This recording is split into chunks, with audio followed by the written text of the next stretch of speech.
is an admission that the law or act is unconstitutional. Bago po natin sabihin, gamitin natin to. Aminin niyo muna. Illegal at bawal ang ginawa ng Kamara. Alam mo ba ngayon, kaugnay sa bagong requirement and due process, nag-react nung sinulat ito at naging bahagi ng Francisco ruling? Hindi ko rin po napansin. Sinabi din po ng ilang legal luminary, partikular binanggit din ito ni Speaker Romualdez. Sa mga minamahal natin kababayan. For many of us, the past 2 weeks have proven to be an exasperating, mentally and emotionally exhausting experience. Both sides have fought bitterly a dialectical struggle to articulate what they respectively believe to be the correct position or view on the issues involved. Passions had run high as demonstrators, whether for or against impeachment, took to the streets armed with their familiar slogans and chants to air their voice on the matter. Various sectors of society, from business, retired military, academe, denominations of faith, offered suggestions for a return to a state of normalcy in the official relations of governmental branches. Through all these, and as early as the time when the articles of impeachment had been constituted, the court was specifically asked, told, urged, and argued to take no action of any kind and form with respect to the prosecution by the House of Representatives of the impeachment complaint. When the present petitions were knocking, so to speak, at the doorsteps of the court, the same clamor for non-interference was made through what are now arguments of lack of jurisdiction, non-justiciability, and judicial self-restraint, aimed at halting the court from any move that may have a bearing on the impeachment proceedings. The court did not heed the call to adopt a hands-off stance as far as the question of constitutionality of initiating the impeachment complaint is concerned. What lies in here, is an issue of genuine constitutional material which only the court can properly and competently address and adjudicate in accordance with clear-cut allocation of powers under our system. The claim, therefore, that the court, by judicially entangling itself with the process of impeachment, has effectively set up a regime of judicial supremacy is patently without basis in fact and in law, because it is not at all the business of the court to assert dominance, judicial dominance, over the other two great branches of government. Rather, the raison d'etre of the judiciary is to complement the discharge by the executive and legislative of their own powers to bring about ultimately the beneficent effects of having founded and ordered our society upon the rule of law. Mr. President, distinguished colleagues, the institution that is the Supreme Court, together with all other courts, has long held and been entrusted with the judicial power to resolve conflicting legal rights regardless of the personalities involved in their suits or actions. The court has dispensed justice over the course of time, unaffected by whomsoever stood to benefit or suffer therefrom, unafraid by whatever imputations or speculations could be made to it, so long as it rendered judgment according to the law and the facts. No one is above the law or the Constitution. This is a basic precept in any legal system which recognizes equality of all men before the law as essential to the law's moral authority and that of its agents to secure respect for and obedience to its commands. Perhaps there is no other government branch or instrumentality that is most zealous in protecting that principle of legal equality other than the Supreme Court, which has discerned in its meaning and ramifications through its application of numerous cases, especially the high-profile kind in the annals of jurisprudence. The Filipino nation and its democratic institutions have no doubt been put to a test once again by this impeachment case. Accordingly, the court resorted to no other than the Constitution in search for a solution to what many feared would ripen to a crisis in government. Sa muli, magandang gabi po sa ating lahat. Hindi ko po salita mga sinambit ko na ilang minuto. Yun po ay paraphrase at halos eksaktong quotation ng salita ni dating Justice Conchita Carpio Morales sa Francisco ruling na kinatigan ng mayoriya ng mga miyembro ng Korte Suprema, kabilang na si dating Chief Justice Puno, dating Justice Carpio, dating Justice Ascuna, dating Justice Panganiban. Ano nga ba itong Francisco ruling na pinag-uusapan natin to? Ano nga ba ang pinagkaiba nito sa kasalukuyan nating hinaharap? At bakit ko ba ito tinatanong?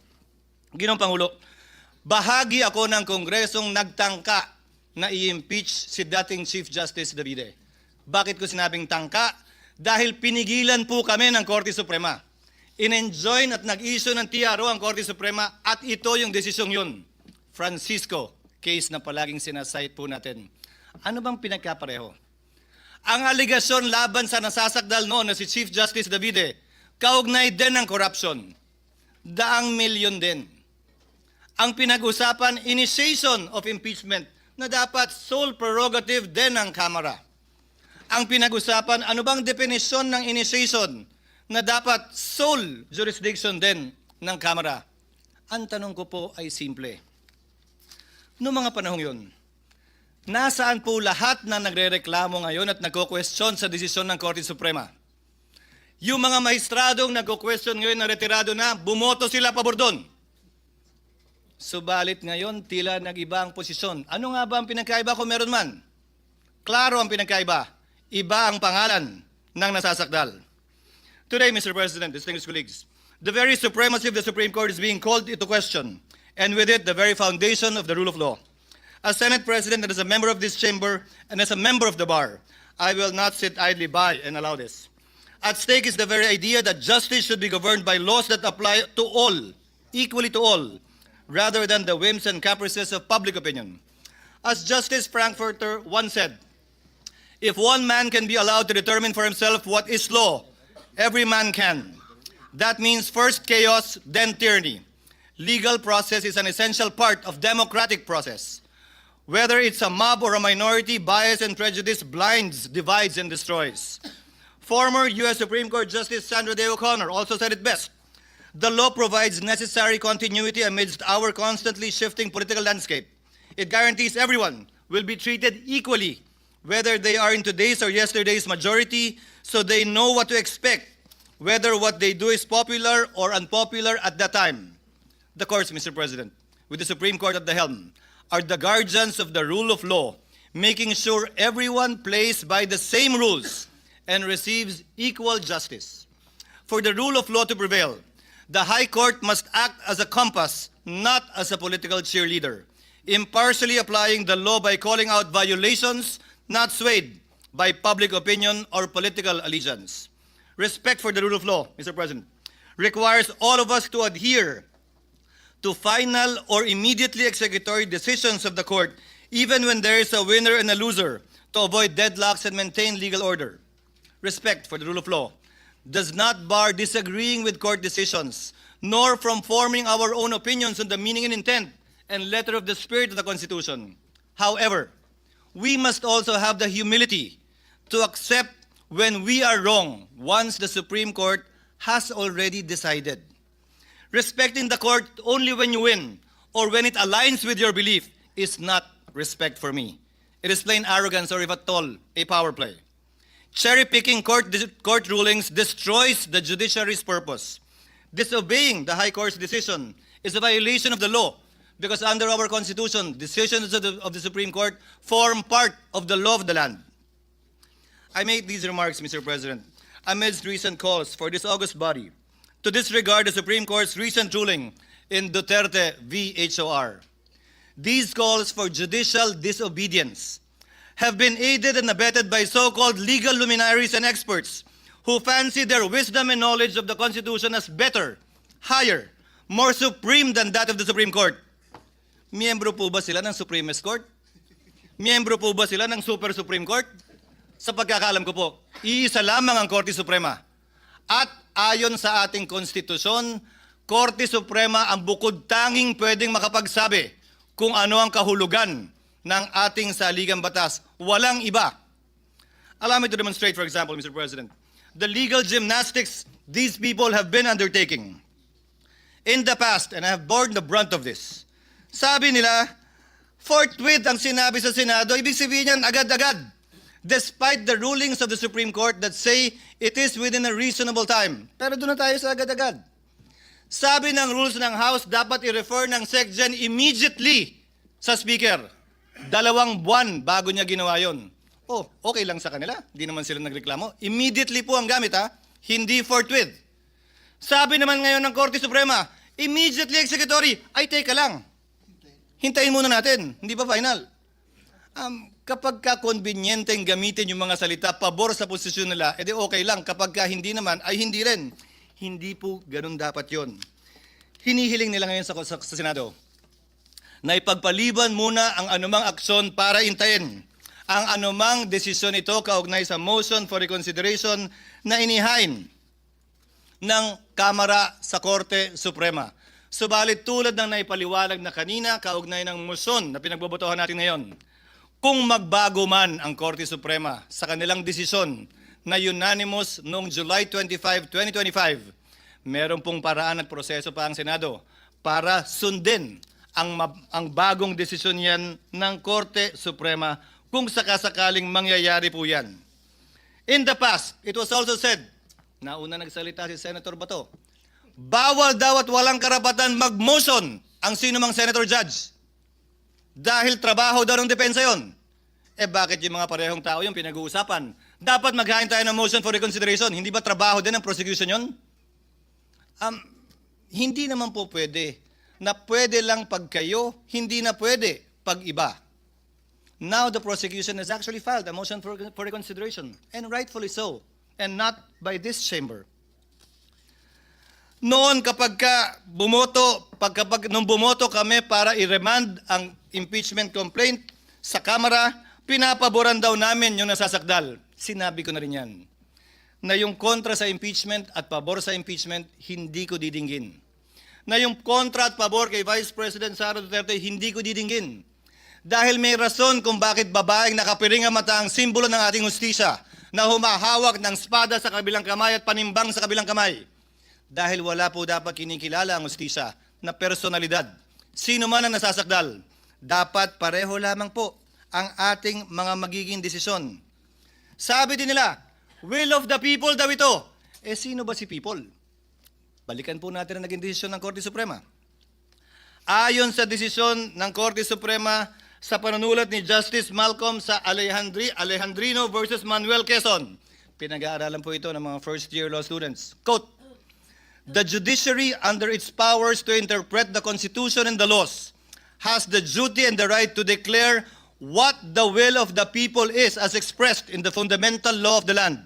Hence, where the acts of the executive or legislative departments violate the will of the people as expressed in the organic law of the land, it is the sworn duty of the judiciary to interpret and to declare that will of the people and the right of the citizen has been violated and or transgressed. Allow me to answer a few more, Mr. President, Your Honor. As I stated earlier, sabi ng ilan, hintayin natin na maresolbahan ang motion for reconsideration. Pero dun sa parehong araw na naghain ng motion for reconsideration ng Kamara, nagsalita ang tagapagsalita ng Korte Suprema, sinabing immediately executory pa rin ang desisyon. Sinite ko rin kanina ang Section 1, Rule 16, AM number 10-4-20 ng Supreme Court na nagsasabi na ang resolusyon ay magiging executory lamang kapag ka ito'y nagkaroon ng entry of judgment maliban na lang kung sinabi sa desisyon na ito'y immediately executory na siyang nangyari sa kasong ito. Binanggit din kanina ni Senator Cayetano ang Section 4, Rule 39 ng Rules of Court na nagsasabi na immediately executory ng mga desisyon ay hindi kailangan maghintay na maresolbahan anumang apela o motion for reconsideration na nakabinbin. Ginagamit din ang operative fact doctrine. Ang operative fact doctrine po ay exception sa rule ng null and void ab initio. Ito po ay hindi rule, ito ay exception sa rule. Gamit po ang sinulat na desisyon ni Justice Tony Carpio sa League of Cities versus Comelec. Ito ang sinabi po niya. The invocation of the operative fact doctrine is an admission that the law or act is unconstitutional. Bago po natin gamitin natin to, aminin niyo muna. Illegal at bawal ang ginawa ng Kamara. Sa parehong desisyon, sinabi na ni Justice Carpio, it will open the floodgates to wanton enactment of unconstitutional laws and the commission of unconstitutional acts and a mad rush for their immediate implementation before the court can declare them unconstitutional. This view, according to him, is an open invitation to serially violate the Constitution and be quick about it, lest the violation be stopped by the court. Sinabi din po ni Justice Carpio sa desisyong Aralio versus Aquino, those who acted in bad faith with gross negligence cannot invoke this doctrine. Hindi po pwedeng pakinabangan nung taong gumawa ng unconstitutional at illegal act ang doktrinang ito. Pwede lamang po itong gamitin na mga partidong walang kinalaman dun sa ginawang mali, masama o di naaayon sa saligang batas. Ika nga, he who comes to equity must come with clean hands, and he who seeks equity must likewise do equity. Mr. President, distinguished colleagues, kinondina din ng ilang legal luminaries tulad ng Philconsa na dating pinangunahan ng nanguna sa impeachment complaint na si Speaker Romualdez, ilang taon lamang ang lumilipas, na hindi daw, bagong requirement daw ang due process. Dagdag daw ito. Mr. President, Your Honors, they should read Francisco again. They forgot that lack of due process in the impeachment process had been raised and in fact was specifically mentioned in the separate concurring opinions. And allow me to quote the concurring opinion of Justice Panganiban. The due process clause enshrined in our fundamental law is a condition sine qua non that cannot be ignored in any proceeding, administrative, judicial, or otherwise. It is deemed written into every law, rule, or contract, even though not expressly stated therein. Hence, the House rules on impeachment, insofar as they do not provide the charged official with number 1, notice, and number 2, opportunity to be heard prior to being impeached, are also unconstitutional. Needless to say, the due process limitation on the impeachment process was already discussed in Francisco. May pumalag ba nun? Wala. Yung nagre-reklamo ba ngayon kaugnay sa bagong requirement and due process, nag-react nung sinulat ito at naging bahagi ng Francisco ruling? Hindi ko rin po napansin. Sinabi din po ng ilang legal luminary, partikular binanggit din ito ni Speaker Romualdez, when the court begins to create rules on how it and other high officials may be impeached, it risks writing the terms of its own immunity. This point was also discussed in Francisco. Ang sabi ng korte nito, illogical ito at non-sequitur. Alalahanin po natin. Hula lamang yung gagamitin din ito pabor sa kanila. Sa kaso ng Francisco, nakaupong Chief Justice ang nasasakdal. Pero sinabi mismo ng korte, hindi bali yan. Hindi namin pinapaboran ang kabaro namin sa pagbaba namin ng desisyong ito. Mr. President, the Constitution establishes a system of checks and balances, not a system of retribution. Threatening the Supreme Court with impeachment simply because one disagrees with the ruling is a dangerous assault on our constitutional order. The Senate, Mr. President, stands ready to uphold the integrity of the Constitution as well as the institutions created under it. My dear colleagues, we are told that to honor the court's ruling is to betray the truth, that by choosing fidelity to the law, we somehow abandon accountability, but nothing for me could be further from the truth. To this regard, the ruling would not only defy the Constitution, it would drag the nation into a crisis it can ill afford. It would erode the authority of our laws, embolden those who believe they are above it because they know it all or simply know better. To those seeking to disregard the Supreme Court's decision, I ask these simple questions, Mr. President. Again, in light of the Francisco ruling on former Chief Justice Davide, and it was okay then because they did not want then Chief Justice Davide to be impeached. Are you truly for accountability or simply anti-Duterte? Do you truly respect and want to preserve the Constitution or you simply hate the Vice President? Are you serving the nation's interest or protecting and pursuing your own personal ambitions or agenda? Are you fighting for truth or are you simply after revenge? Do you really want a trial or do you just want a conviction? Do you really believe that we are wrong or do you simply think and feel entitled and believe that you are always right? Remove the name, Mr. President, of the Vice President in this case. Apply the decision of the High Court, as Senator Cayetano said earlier, to another impeachable official. Would your positions be the same? When I was faced with this situation, Mr. President, I respected the court's decision, even if I disagreed with it. I am still voting to respect that court's decision. As quoted at the start of my speech, Mr. President, the dispensation of justice over the course of time should be unaffected, whomsoever stood to benefit or suffer therefrom. The courts should be unafraid of whatever imputations or speculations could be made against it by those disagreeing.